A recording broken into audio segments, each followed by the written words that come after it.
பொன்னியோட அப்பா முத்தையாவை இந்த மாதிரி மறுபடியுமே போலீஸ்காரங்க வந்து கமிஷனர் உங்களை கூப்பிட்டு அமிச்சாங்கன்னு சொல்லிட்டு அவங்கள கூட்டிட்டு போக இதை பார்த்துட்டு சந்திரசேகரும் முதல்ல ஜெயா தான் மறுபடியுமே முத்தையா மேல கம்ப்ளைண்ட் கொடுக்கறதா நினைச்சுக்கிட்டு மறுபடியும் அவங்கள போய் திட்ட ஆரம்பிக்க. ஆனா ஜெயாவோ இதுக்கும் எனக்கும் எந்த சம்பந்தமும் இல்லைன்னு சொல்றாங்க. இதனால ரொம்பவே குழப்பம் பண்ணிச்ச சந்திரசேகரும் சக்தியும் உடனடியா இதை பத்தி நம்ம போலீஸ் ஸ்டேஷன்லயே போய் பேசிக்கலாம்னு சொல்லிட்டு அவங்கள பக்கத்துக்காக கிளம்பி போக. ஆனா அதுக்கு முன்னாடியே போலீஸ்காரங்க அங்க வந்தது மட்டும் இல்லாம அவங்க முத்தையாவும் கமிஷனரையாவும் ஜெயா அவங்களோட பையனோட சேர்ந்து பொன்னின்ற பொண்ணை கஷ்டப்படுத்துறதுனால அவங்க மேல கம்ப்ளைண்ட் கொடுத்திருக்காங்க. அதனால நாங்க 2 பேரையுமே அரெஸ்ட் பண்றோம்னு சொல்லிடுறாங்க. இதை கேட்டுட்டு ரொம்பவே அதிர்ச்சி அடைஞ்ச சந்திரசேகரும் இதை பத்தி மறுபடியும் போலீஸ்காரங்க கிட்ட விசாரிக்க ஆரம்பிக்க. ஆனா அந்த இன்ஸ்பெக்டரும் நீங்க எதுவா இருந்தாலும் போலீஸ் ஸ்டேஷன் வந்து பேசிக்கோங்கன்னு சொல்ல இதை கேட்ட ஜெயாவும் ஏதோ தான் எந்த தப்புமே இது வரைக்கும் பண்ணாத மாதிரி சீன் போட ஆரம்பிக்கிறது மட்டும் இல்லாம நியாயம் என்னன்றது உங்களுக்கு தெரியும், நான் அந்த பொண்ணிய எந்த விதத்திலையும் கொடுமையை படுத்தலன்னு சொல்லிட்டு வாய் கூசாம போய் சொல்லிட்டு இருக்கு. அதுக்கு சப்போர்ட்டிவா சக்தியுமே பேசிட்டு இருக்காங்க. ஆனா சந்திரசேகரும் ரொம்பவே கடுப்போட நின்னுட்டு இருக்கா. ஆனா ஜெயாவோ ரொம்ப திமிரா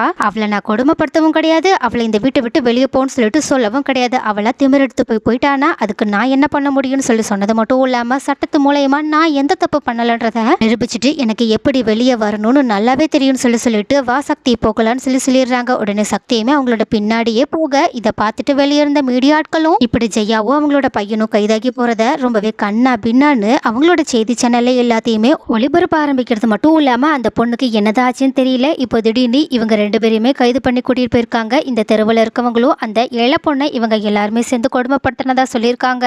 இப்போ அதுக்கு ஏற்ற மாதிரியே அவங்கள போலீஸுமே கைது பண்ணியிருக்காங்க. ஸோ உண்மையாகவே இவங்க அந்த பொண்ணை ரொம்பவே கொடுமைப்படுத்தி கஷ்டப்படுத்தினாங்களா, அந்த பொண்ணு வீட்டை விட்டு வெளியே போயிட்டாங்களா, அப்படி இல்லைன்னா இவங்க தான் ஏதாவது பண்ணிட்டாங்களா, அந்த பொண்ணோட நிலைமை இப்போ என்னதான் ஆச்சு, அந்த பொண்ணு உயிரோட இருக்காங்களா இல்லையா, இது எல்லாத்தையுமே நம்ம பரபரப்பா அடுத்தடுத்த நியூஸ் மூலயமா தெரிஞ்சுக்கலாம்னு சொல்லிட்டு அவங்களோட நியூஸ்ல எல்லாத்தையுமே ஒளிபரப்பி அவங்களோட குடும்ப மானத்தையே வாங்கிட்டு இருக்காங்க. அப்போ இது எல்லாத்தையுமே பார்த்துட்டு இருக்க பவானியும் அழுதுகிட்டே இதை பத்தி சந்திரசேகர் கிட்ட கேட்க, சந்திரசேகரோ இது எல்லாத்துக்குமே காரணம் பொன்னி ஒன்றும் கிடையாது ஜெயாதான்றது நமக்கு நல்லாவே தெரியும். ஆனா அந்த ஜெயா இதை எப்படிதான் புரிஞ்சுக்க போறான்னு தெரியல. பொண்ணு இங்க இருக்கும்போது அவளை மனசால ரொம்பவே கஷ்டப்படுத்தினது மட்டும் இல்லாம இப்ப ஏதோ தான் எந்த தப்பு பண்ணல அவளை கொடுமையே படுத்தலன்ற மாதிரி எல்லாம் போயிட்டு இருக்கா. அவ எனக்கு தெரிஞ்சு பட்டு திருந்துறவ தான் நினைக்கிறா. அதனால பட்டுட்டு வரட்டும் திருந்தட்டும் சொல்லிட்டு அங்க இருந்த வக்கீல்கிட்டையும் அவளை நீங்க பெயில ஒன்றும் எடுக்க தேவையில்ல, அவ தான் எந்த தப்பு பண்ணல, எப்படி எனக்கு வெளியே வர தெரியும்னு சொல்லி போனால. சோ தயவு செஞ்சு நீங்க இதுல தலையிடாதீங்க, அவளா வெளியே வந்தா வரட்டும், இல்லைன்னா அங்கேயே கிடக்கட்டும், எனக்கு இப்போ என்னோட மரமகளை பத்தி மட்டும்தான் கவலை, என் பொண்ணிய முதல்ல நான் போய் தேடி இந்த பிரச்சனைக்கு ஒரு முடிவை கொண்டு வரேன்னு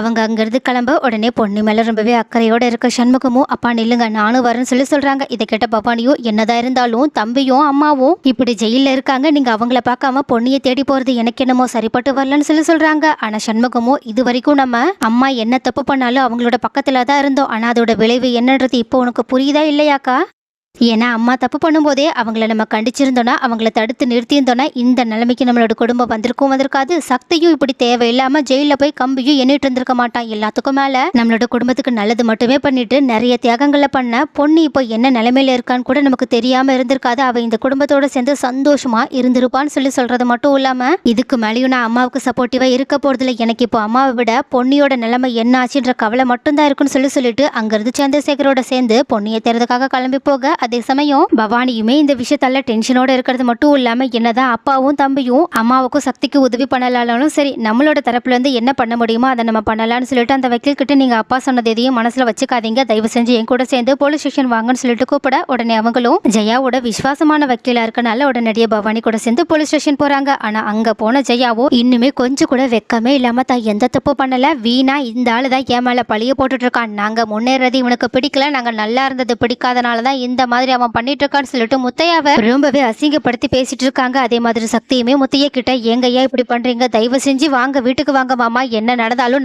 நம்மளோட குடும்ப விஷயத்த தனிப்பட்ட முறையில பாத்துக்கலாம், இப்படி குடும்ப பிரச்சனைக்காக போலீஸ் ஸ்டேஷன் வரது அவ்வளவு சரியா இல்லைன்னு சொல்லிட்டு சொல்ல ஆரம்பிக்க. ஆனா இதை கேட்ட முத்தையாவும் ஏன் உன் அம்மா என்ன ஜெயில தூக்கி போடும்போது உனக்கு அது தெரியலையா என்ன, நீ இப்போ என்கிட்ட பேசுறத உன்னோட அம்மா கிட்ட பேசியிருக்க வேண்டியதானு சொல்லிட்டு கேட்க ஆரம்பிக்க. ஆனா சக்தியோ அம்மா கிட்ட நான் எவ்வளவோ சொன்னேன், ஆனா அம்மா தான் கேட்காம இப்படி பண்ணிட்டாங்கன்னு சொல்றாங்க. ஆனா முத்தையாவோ கரெக்டா உன் பேச்ச உன் அம்மாவே கேட்கல, நான் எப்படி கேட்பேன்னு எதிர்பார்த்த? எல்லாத்துக்கும் மேல உன் அம்மா பேச்சை கேட்டுட்டு தானே என் பொண்ணை நீங்க எல்லாரும் சேர்ந்து, குறிப்பா நீயும் கஷ்டப்படுத்திருக்க. அதனால தானே என் பொண்ணு இப்போ எங்க இருக்கான்னு எனக்கு தெரியாத அளவுக்கு கூட இப்படி நான் கஷ்டப்பட்டுட்டு இருக்கேன்னு சொல்லி சொன்னது மட்டும் இல்லாம உங்களோட குடும்பத்தை நம்பி நான் ஏமாந்தது எல்லாமே போதும். என் பொண்ணு கிடைக்கிற வரைக்கும் நான் யாரை பத்தியும் எதை பத்தி கொஞ்சம் கூட கவலைப்பட போறதே கிடையாது. இதுக்கு மேல நான் யாருக்கும் நல்லவனா இருக்க வேண்டிய அவசியமும் கிடையாது. நான் என் பொண்ணுக்கு தகப்பனா என்ன கடமையை செய்யணுமோ அதை மட்டும் நான் செய்யலான்ற முடிவோட இருக்கேன்னு சொல்லி சொல்றாங்க. இதை கேட்டுட்டு ஜெயாவும் ரொம்பவே ஆணவத்தோட சிரிச்சுக்கிட்டே, இந்த கேஸ்லாம் என் கால் தூசிக்கு சமம். இந்த கேஸ்ல இருந்து எனக்கு எப்படி வெளியே வருதுன்னு நல்லாவே தெரியும். இந்த கேஸ்ல இருந்து நான் வெளியே வந்ததுக்கு அப்புறமா உன்னோட நிலைமை என்ன ஆக போகுதுன்னு நினைக்கும் போதுதான் எனக்கு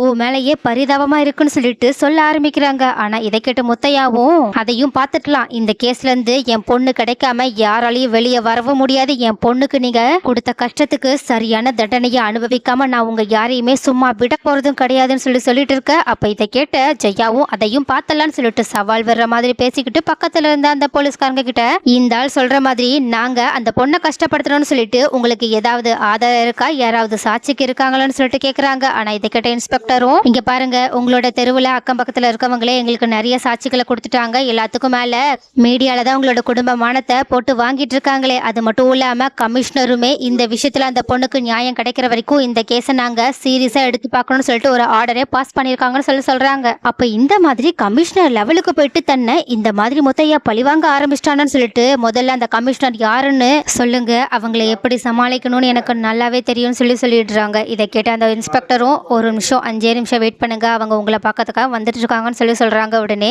கரெக்டா வெளியே இருந்து, என்ன ஜெயா மேடம் நல்லா இருக்கீங்களா அப்படின்னு நக்கலா ஒரு குரல் கேக்குது. அப்ப இதை கேட்டுட்டு, அதாவது அந்த குரலை கேட்டுட்டு செம்ம ஷாக்கோட சக்தியும் சரி ஜெயாவும் சரி திரும்பி பார்க்க, அப்ப பார்த்தா அவங்க ஜெயாவுக்கு தெரிஞ்ச ஒருத்தர் தான். சொல்ல போனா அவங்க இதுக்கு முன்னாடி ஜெயாவுக்கு நிறைய விதத்துல தொந்தரவு கொடுக்கலான்னு சொல்லிட்டு நினைச்சப்ப அதை சக்தியும் ஜெயாவும் சேர்ந்து தடுத்து நிறுத்தி இருந்திருக்காங்க. ஆனா இப்போ அவங்க ஜெயாவா பழி வாங்கணுன்ற ஒரே நோக்கத்தோட முத்தையாவோட சேர்ந்து இந்த கேஸை கொடுத்துருக்காங்கன்றத ஜெயாவும் சரி சக்தியும் சரி தெரிஞ்சுக்கிட்டது மட்டும் இல்லாம ரொம்பவே கோவத்தோட சக்தி, என்னடா என் மாமா மனசை ஏதோ சொல்லி கழிச்சிட்ட போலேன்னு சொல்லிட்டு அவங்கள திட்ட ஆரம்பிக்க. ஆனா அந்த கமிஷனரோ, இங்க பாரு சக்தி, நான் முன்னாடி மாதிரி உன்னை பழி வாங்கணும்னு நினைச்சு ரொம்பவே வீக்கான பர்சனா இருந்த பழைய ஆள் கிடையாது. இப்ப நான் மிகப்பெரிய பவரோட வந்திருக்கு. அது மட்டும் இல்லாம நீங்க பண்ண தப்புக்கான சரியான தண்டனையை கொடுக்குற இடத்துலயும் இருக்குன்னு சொல்லிட்டு அந்த பொண்ணை நீங்க என்ன பண்ணீங்கன்ற நாங்க கண்டுபிடிக்காம விட மாட்டோம்னு சொல்றது மட்டும் இல்லாம அந்த பொண்ணுக்கு நடந்த அநியாயத்துக்காக நாங்க எங்க போலீஸ்காரங்க தரப்புல இருந்து உங்களுக்கு சரியான தண்டனையை கொடுத்து உங்களை அசிங்கப்படுத்தாம விட மாட்டோம்னு சொல்லிட்டு உங்களோட உண்மையான முகத்தறிய கிழிச்சு காமிக்காம நான் ஓய போறது இல்லைன்னு சவால் விட்டுட்டு இருக்காங்க. அப்ப இதை பார்த்துட்டு ஜெயா ரொம்பவே கடுப்போட நின்றுட்டு இருக்காங்க. ஆனா இதை கவனிக்கிற முத்தையாவும், என்ன இவங்க 2 பேரும் தெரிஞ்சவங்க மாதிரி பேசிட்டு இருக்காங்க, ஒருவேளை இந்த கமிஷனர் இவங்களை பழி வாங்குறதுக்காக நம்மளோட பொண்ணை தேட நமக்கு உதவி பண்றதா நம்மளை ஏமாத்திட்டு இருக்காங்களா என்னன்னு சொல்லிட்டு சந்தேகத்தோட பாத்துட்டு இருக்க.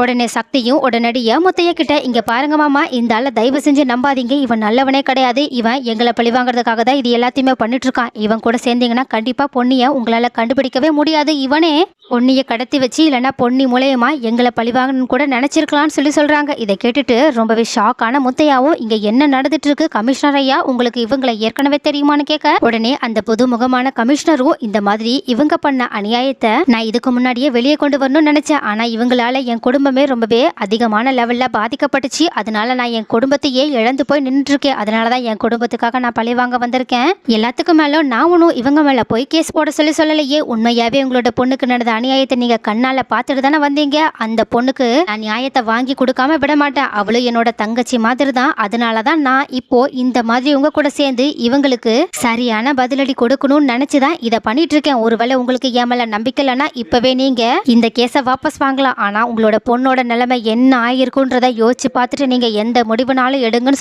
சொல்ல இதை கேட்டுட்டு முத்தையாவும் ரொம்பவே குழப்பத்தோட நின்றுட்டு இருக்காங்க. ஆனா சக்தியோ, தயவு செஞ்சு இந்த கேஸை வாபஸ் வாங்குங்க, அப்படி இல்லைன்னா நம்மளோட பொண்ணி கிடைக்கிறது மட்டும் இல்லாம நம்ம குடும்ப மானமே போயிடும்னு சொல்றாங்க. இதை கேட்ட முத்தையாவும், குடும்ப மானமா? உங்களோட குடும்பமும் என் குடும்பமும் ஒண்ணு கிடையாது. ஏன்னா நீங்க மட்டும் என் பொண்ணு உங்களோட குடும்பத்துல ஒரு ஆளா நினைச்சிருந்தீங்கன்னா அவளுக்கு இந்த மாதிரியான ஒரு கஷ்டத்தை கொடுத்துருக்கவே மாட்டீங்கன்னு சொல்லிட்டு கமிஷனர் கிட்ட உங்களால எந்த லெவலுக்கு போய் என் பொண்ணை கண்டுபிடிக்க முடியுமோ அந்த லெவலுக்கு போங்க, நான் உங்களுக்கு உறுதுணையா நிப்பேன், இந்த ஜெயாவை பழிவாங்க நானும் உங்க கூடயே நிப்பேன்னு சொல்லிடுறாங்க. இதை கேட்டுட்டு ஜெயா செம்ம ஆணவத்தோட நின்றுட்டு இருக்காங்க. ஆனா சக்தியும் ரொம்பவே டென்ஷனோட நின்றுட்டு இருக்காங்க. சோ கைஸ், இப்ப புதுசா வந்திருக்க இந்த ஆள் மூலயமா ஜெயாவுக்கு புத்திமதி சொல்ல முடியுமா? அப்படி இல்லைன்னா ஜெயா பண்ண கேவலமான விஷயங்களுக்கெல்லாம் அந்த கமிஷனர் பதிலடி கொடுப்பாங்களா? எல்லாத்துக்கும் மேல அந்த கமிஷனர் உண்மையாவே நல்லவங்களா கெட்டவங்களா? அவங்க முத்தையாவுக்கு பொன்னிக்கு உதவி பண்றதுக்காக வந்திருக்காங்களா? அப்படி இல்லைன்னா அவங்க மூலயமா ஜெயாவை கஷ்டப்படுத்தி சக்தியையும் சேர்த்து பழி வாங்குறதுக்காக வந்திருக்காங்களா? அடுத்து என்னென்ன நடக்க போது, அந்த கமிஷனர் மூலயமா கதைக்களத்துல என்ன மாற்றங்கள்லாம் வந்தா நல்லா இருக்குன்ற விஷயத்த கமெண்ட்ல சொல்லுங்க. எல்லாத்துக்கும் மேல இந்த தலக்கணத்தோட ஆடி இருக்க ஜெயாவுக்கு என்ன தண்டனை கொடுத்தா இதுக்கப்புறம் அவங்க திருந்துவாங்க? அப்படி இல்லைன்னா அவங்களுக்கு சரியான தண்டனை எதுவாக தான் இருக்கும்னு நினைக்கிறீங்கன்றத ஞாபகமா கமெண்ட்ல சொல்லிருங்க.